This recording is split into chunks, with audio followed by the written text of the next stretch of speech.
Last heat of the opening round for the men. Let's have a look at the lineup. 2019 world champ and a former winner here at Bells Beach, Italo Ferreira will take on Yago Dora, another Brazilian, and Frederico Morais, who's made his return to the championship. As the high tide continues to come in, this is Yago Dora. Hasn't this guy really improved and impressed over the last couple of seasons? One to really watch, and almost feel like it's only moments until we'll see him in a world title race. After a brief hiatus, and it was Italo getting things started early here, Rich. This is where he won his first CT. It was an emotional victory. He'd love to tap into that winning feeling again. Oh, absolutely, and he did it in conditions not too dissimilar to what is on offer here today. And Italo took this wave miles up the point, almost up at the Rincon section. You can see here driving all the way through. Yeah, he keeps climbing those ranks. Certainly got everything required to go to the top end of the rankings. Frederico Morais chasing a huge result, sitting right on the cut line at the moment in 22nd position. Well, not a campaigner on the championship tour. He took a wild card in that event, but yeah, it meant so much to Italo, didn't it? Yeah, seeing him win that event, whoa, Yago is insanely talented. He's such a big guy, but he's somehow off like sections with no speed, is able to throw his tail and, you know, boost really high airs. And yeah, it's always fascinating to me watching Yago do his thing. 7-7. Let's have a look at it again. Yeah, I think at Bells, the judges really love to see you piece together a whole wave, you know, and I think unless it's I mean, that was a fantastic maneuver and really difficult to do, but unless he had some other stuff before it, then it wasn't going to score any higher than that. But yeah, we've seen Yago do it though in conditions that are really tough. It's like, there's not much going on, and then he'll just throw an incredible air and get a 10, and you're like, wait a second. But he did it at J-Bay. Got a really high 9 on like just from one maneuver on a point break, which is quite hard to do, but yeah, he seems to do it, and he trusts himself. You know, Molly and Katie and Betty Lou were just sending it so hard, and I was like, oh, I've blown it. You know, I want to be there. I want to be a part of it. As we see Yago trying to get another little, or I guess a good score, decent score to get started. Oh, he's got a 6, so 5.33. He can back that up with something decent here.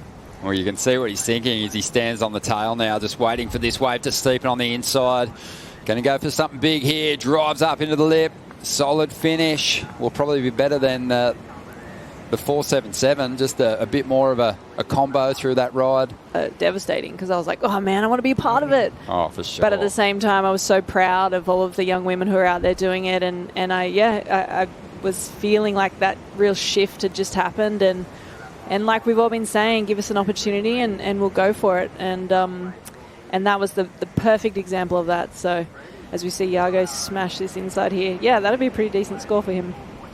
Jakes has an amazing wave choice talent. Yeah, he did so well in Portugal, didn't he? Where everyone else was struggling to piece it together. Sunset, he surfed brilliantly. Yeah. Here goes Frederico Morais. He's another guy who's just not ready to give up on his dream to maintain his place on this championship tour. And he is at the moment looking for a 4.34 out of this one. He's had big heat wins against world champions before in world-class conditions. And today he's just having to grind through this one to stay alive for some cleaner wall to rip into, Rich. Size of trucks. But yeah, so see how full it is? You can't really get a full bottom turn and to be able to really rip in. And it seems like, yeah, Fred, on your forehand too, it's quite difficult to be able to just hit the lip. You have to stick to your calves and it, yeah.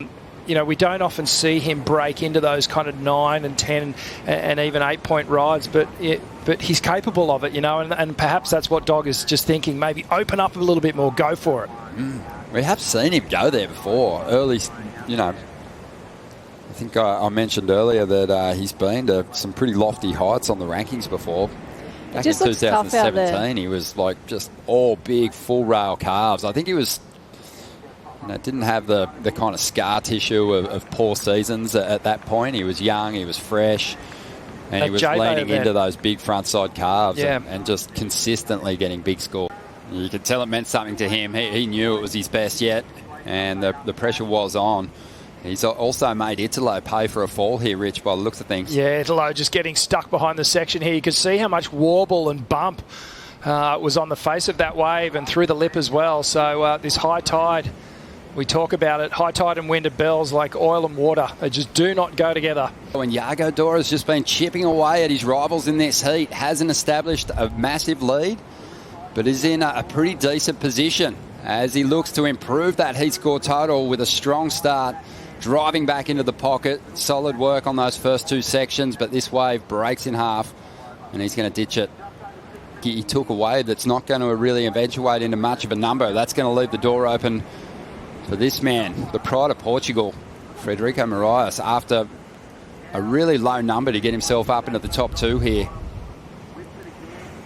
Couple of nice carves. We'll try and put a smile on Richard Dogmarsh's face with this one as he just chips away at it, waiting for that steep section on the shore break. It really is a test for these competitors, especially with the tricky tide, and he times it beautifully.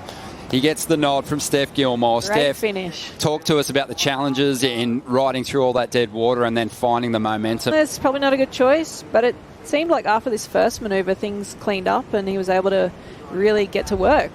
So that was actually a really good choice of wave for him. That second car was awesome, nice and strong, and came through here. The wave flattened up, but he didn't look too uninterested, you know. He really kept busy, and then he's come through the inside here, and this finishing manoeuvre was awesome.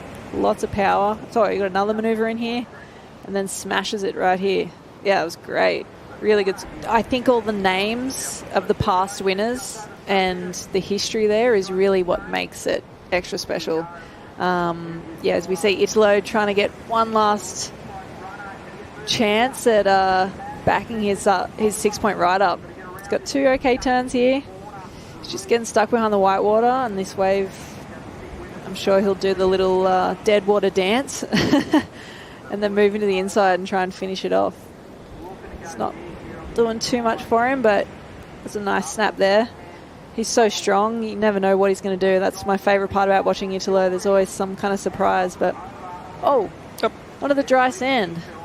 Surely that's an extra point. Did you take a while to get used to this wave and figure it out, or was it something that came pretty naturally quite quick? I think it took you about, 3 events, Steph, and then you... It definitely took me a few events. Did you win 2007? Did I? I don't know. I can't remember. Is that one of the four? I don't think I did. Of where you should get to in events, and sometimes just desperation kind of creeps in a little bit.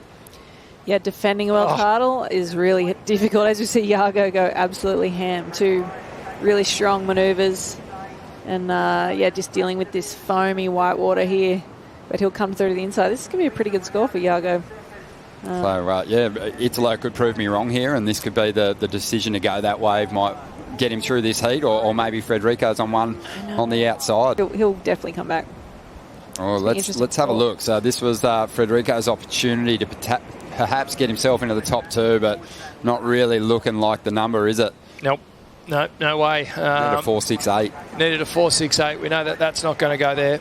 So unfortunately, so Italo was spot on with his decision making there. Yeah. We are waiting on some numbers to drop still. Yago dropped the 4.9 on that last wave, which only strengthened his position. We're going to take a quick break here. When we return, we are going to kick off the opening round of the women's event here at the Rip Curl Pro Bells Beach, presented by Bonsoy.